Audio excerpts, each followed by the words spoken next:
We've given each of these three cars a full 5-star rating when we've driven them in isolation. But now we've brought them all together in the UK to find out which one truly is the ultimate hot hatch, which would be the best to own. So for this, we're going to put the cars through a series of tests, and I've got the help of Tom and Craig, and today we're going to pick a car we think is going to win.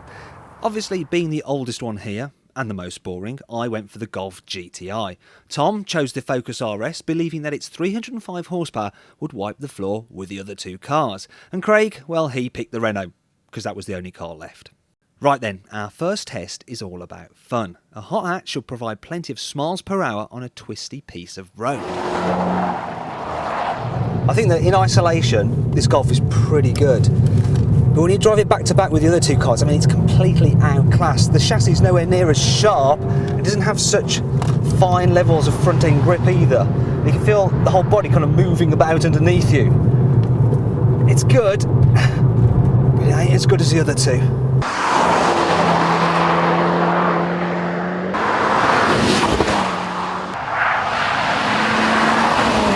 It was quite clear this particular test would be between two cars, the Renault and the Ford.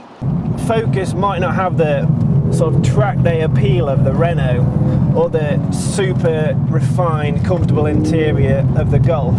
It mixes so much poise and pleasure in this package. It's amazing. The engine is definitely the highlight and it sounds fantastic.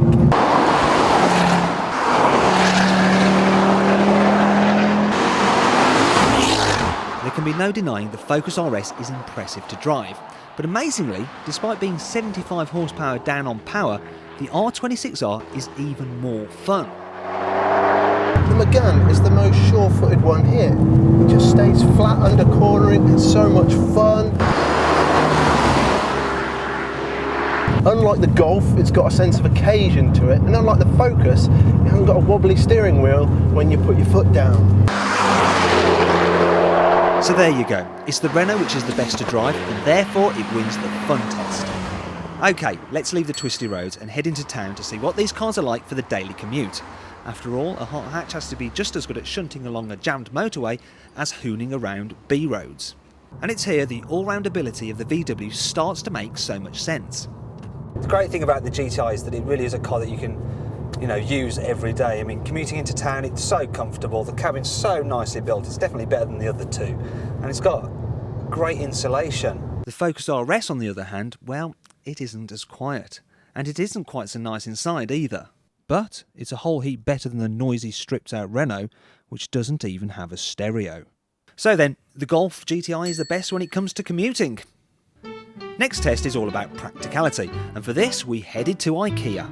We wanted to see just how each car coped when it came to lugging about flat-packed furniture. The Focus RS has plenty of room inside, but the angled rear and the way the seats fold doesn't make it as usable as it could be. Still, after a bit of rejigging, Tom managed to fit all our boxes in. The Golf GTI's square body, flatter tailgate and better designed rear seats made loading an absolute doddle. In fact, do you know what? I could get in here as well. There you go. They're big. I'm trapped. Thank God for the key fob with a boot release. Yes! Because none of you is going to help me. And no one was going to help Craig either with his impossible task of loading the R26R. Just look at him fail.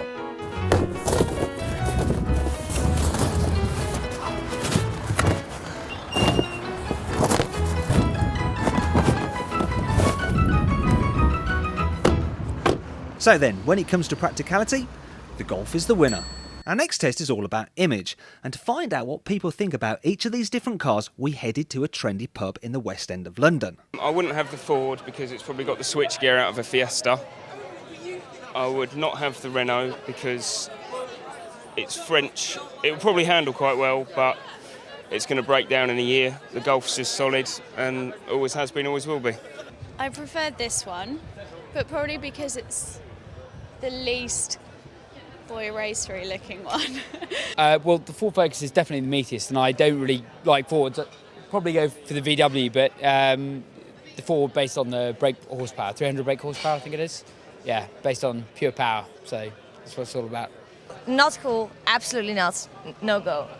That one, pretentious. This one's a guy who wants a cool car but takes his family in consideration as well.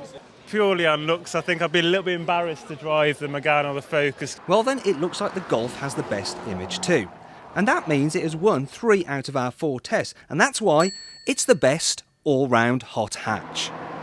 OK, so we admit this is a bit of a predictable result. Initially, we thought the Ford Focus RS would come out on top. There's no denying it's more fun to drive than the Golf GTI, but if that's your main priority, you're actually better off with the Renault. And if it's not, then the VW is better for everything else.